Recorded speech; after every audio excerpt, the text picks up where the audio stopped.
Yo, what is up YouTube? And today we're going to be talking about Etheria restart once again. And I just want to talk about this quickly because I'm in the community Discord and I see a lot of misconceptions about how you guys want to actually summon and even reroll. Now, if you guys saw my previous video, you guys know you're summoning on the permanent summon, but still there's a lot of people actually going for this targeted summon during the reroll or even after the reroll, and I want to talk about why you should hold out on this as long as possible.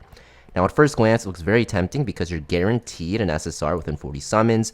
You get well over 40 summons about 15 to 20 minutes in the game, so you're probably thinking, why not just choose the strongest SSR character and just get them right away? And while that does sound great, a lot of people did this in the beta as well, it's actually not really worth it because you're going to realize in this game that dupes don't really matter that much. If I actually look at my animuses, you're going to see that dupes don't have as much of an effect as you might think.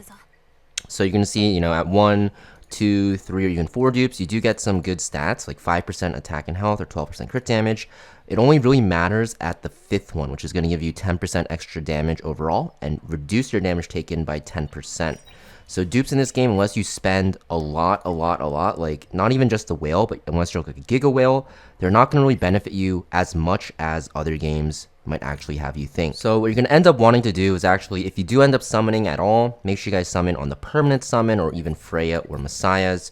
Most people recommend just spending all of your crystals refilling every single day up to level 35 because that's what you can get mythic level gear basically in this game, which is what you want to rush, level 35.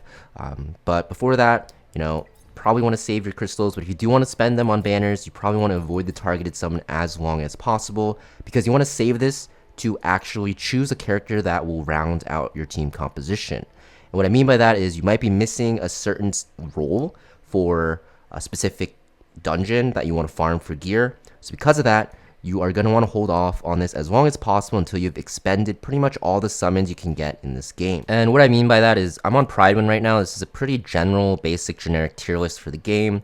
This is kind of outdated, so I won't really rely on it too much. This, as you can see, is just for general PvE, but if we actually scroll up, instead of looking at this, what you want to look at is some of the thresholds, which is where you start farming your gear, your modules, and stuff like that. So Aurora, you're going to farm a little bit later on. For the most part, you're going to be farming Doki Doki. This gives you speed set, which is basically the same as Epic 7. You're just going to farm it as much as you can early. And you also have Teramaton, which is also pretty good. So you're most likely going to end up farming one of the threshold for Teramaton or Doki Doki. I personally will do Doki Doki based on what characters you have. And you're just going to want to fill out your team with that selected targeted summon with whatever you're missing. For example, if you're missing a good DPS, you might want to go for Remolcha or even Tiamat or even Giada. If you're missing a good support, of course, Lily and Doki Doki are going to be from the LDs, so it's pretty hard to get. You might want to get something like a Freya or even a Tsukiyomi. I don't think Freya is actually available on it. But if you have Shiaki, the Echo, you probably want to skip on that. If you're missing a good Sustain, which is most likely what you're going to be missing unless you have her, you want lingluo, or you can get the SR alternatives. Or if you're missing a good debuffer in Kazuyo and like Marvel, you can go for Claw. So you kind of get what I'm saying. It's the same exactly for Teramaton. Teramaton's a little bit easier because you can use more free-to-play characters. You can make a full free-to-play team just by using Leon, Gray, Shiaki the Echo, and whatever healer, like Sonya is pretty good as well. And if you guys are looking for just basic generic teams, like I said, this isn't like a super updated tier list at the moment, and there's like a lot of differing opinions. What you can actually do is go to team database on this website, and there's a lot of ads nowadays because that's how they make money. What you're going to see is that they have teams for basically everything. So if I go to free-to-play teams, and I go to, for example, Doki Doki, you can see that these are the teams they recommend with like the estimated time. So for example, if you're looking for like the most free-to-play team, you have like Kazuyo, Kraken, and Gray because they're SRs, and you somehow pull like a Remolcha, then sure, maybe you go for a lingluo so you can actually finish your team out. Or you can look at another free-to-play team that uses 4 SRs on the right here. If you have Kazuyo, Marvel, Valerian, and Gray, you can just pull for Ziada from that banner. You kind of get what I'm saying, right? You want to just round out your comp to start making your first team so you can start farming mythic gear ASAP at level 35. So very, very important.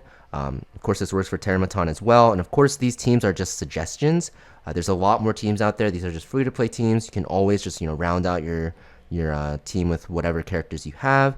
And even if you don't make the perfect team that's listed on this team building website, you can just look at the tier list and kind of just slot in what you need for each threshold, if that makes sense. So overall, guys, just hold out on this banner as long as you can. Use the summons you get on like permanent summons or even these limited summons. I do believe the pity carry is over now. They changed it.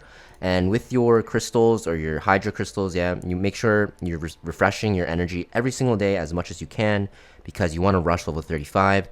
And even the excess ones, I would probably still save until level 35. But you do get a lot of these summons, these prototypes, just from playing the game, from the quests, from the daily check-ins. That you want to probably avoid this targeted summon until you actually start getting to the point where you're farming a lot of dungeons and you're realizing you're missing a key unit from your roster. And after that, you can probably choose whatever you want. Most likely, you'll end up choosing something like Rosa as a damage dealer, or lingluo as like a healer, or like Giada as a damage dealer as well, depending on what path you go for.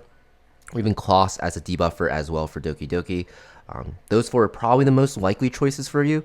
It really depends on what you summon for and what you get just from playing the game. But yeah, thanks for watching, guys. If this video helped you guys out, make sure you guys hit that like button and also subscribe, and I'll see you guys next video.